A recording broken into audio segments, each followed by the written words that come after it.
നമസ്കാരം. കേരള ഹോട്ടൽ ന്യൂസിലേക്ക് ഏവർക്കും സ്വാഗതം. പ്രധാന വാർത്തകൾ. Kerala hotel and restaurant association Ernakulam KHRA ഭവനത്തിൽ ദേശീയ പതാക ഉയർത്തി.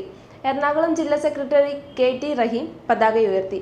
Baiju P David, Abubakar M Rayees, Yunais, Shafeer, state office secretary Shibin എന്നിവർ പങ്കെടുത്തു. കേരളത്തിലെ വിവിധ ജില്ലകളിൽ KHRA ഓഫീസുകളും പതാക ഉയർത്തി. 79ാമത് സ്വാതന്ത്ര്യദിനം ആഘോഷിച്ചു. ജേർണലിസ്റ്റ് ആൻഡ് മീഡിയ അസോസിയേഷൻ ജില്ലാ കമ്മിറ്റി ഓഫീസിൽ സംഘടിപ്പിച്ച സ്വാതന്ത്ര്യദിനാഘോഷം സാഹിത്യരത്നം ചെറുമംഗലം ശിവദാസ് ഉദ്ഘാടനം ചെയ്തു. രാജ്യത്തിന്റെ സ്വാതന്ത്ര്യത്തിനു വേണ്ടി പോരാടിയ ധീരദേശാഭിമാനികളെ അദ്ദേഹം അനുസ്മരിച്ചു. സംസ്ഥാന കമ്മിറ്റി ഓഫീസിൽ രാവിലെ നടന്ന ചടങ്ങിൽ ജില്ലാ പ്രസിഡന്റ് സുരേഷ് അധ്യക്ഷത വഹിച്ചു. JMA national president Vaishakh Suresh സ്വാതന്ത്ര്യദിന സന്ദേശം നൽകി. Robinson, M Joseph, B Thrilochanan, Ravi Kallumala, Raghuthaman Nair, Navas, Sheeja എന്നിവർ ചടങ്ങിൽ പ്രസംഗിച്ചു. വീട്ടിലിരുന്ന് ഓൺലൈനായി പാർട്ട് ടൈം ജോലി ചെയ്ത് പണമുണ്ടാക്കാമെന്ന് പറഞ്ഞു വിശ്വസിപ്പിച്ച് 48,59,000 രൂപ തട്ടിയ കേസിൽ യുവാവ് അറസ്റ്റിൽ.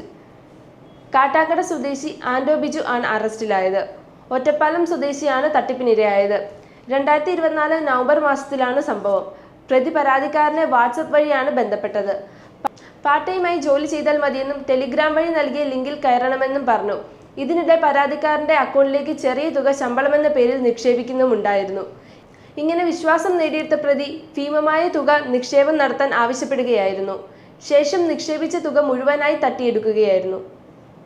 നടൻ ബിജുക്കുട്ടന് വാഹന അപകടത്തിൽ പരിക്കേറ്റു. പാലക്കാട് കണ്ണാടി വടക്കുമുറിയിൽ പുലർച്ചെ 6 മണിയോടെയായിരുന്നു അപകടം. ബിജുക്കുട്ടൻ സഞ്ചരിച്ചിരുന്ന കാർ ദേശീയപാതയ്ക്കരികിൽ നിർത്തിയിട്ടിരുന്ന ലോറിയിൽ ഇടിക്കുകയായിരുന്നു. പാലക്കാട് നിന്ന് തൃശൂർ ഭാഗത്തേക്ക് പോകുന്നതിനിടെയായിരുന്നു അപകടം. ബിജുക്കുട്ടനും ഡ്രൈവർക്കും നേരിയ പരിക്കുകളാണുള്ളതെന്നാണ് വിവരം. ഇരുവരും പാലക്കാട്ടെ സ്വകാര്യ ആശുപത്രിയിൽ ചികിത്സ തേടി.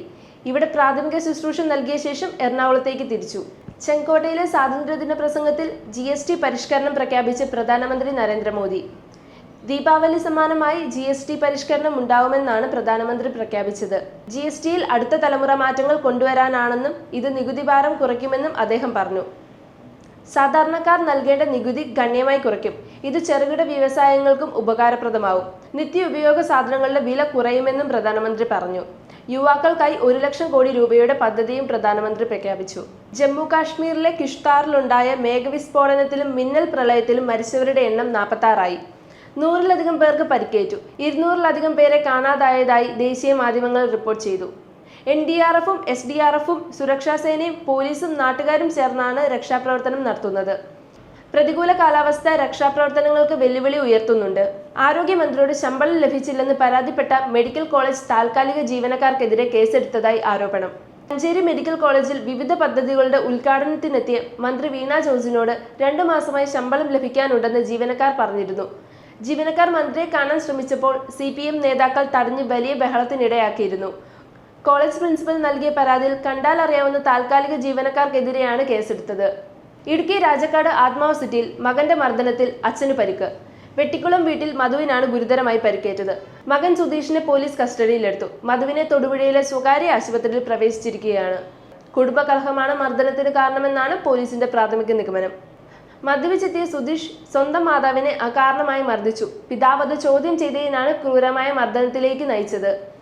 ചോര വാർന്ന് വഴിയിൽ കിടന്ന മധുവിനെ നാട്ടുകാരാണ് ആശുപത്രിയിൽ എത്തിച്ചത്. ഇതോടെ വാർത്തകൾ കഴിഞ്ഞു. നമസ്കാരം.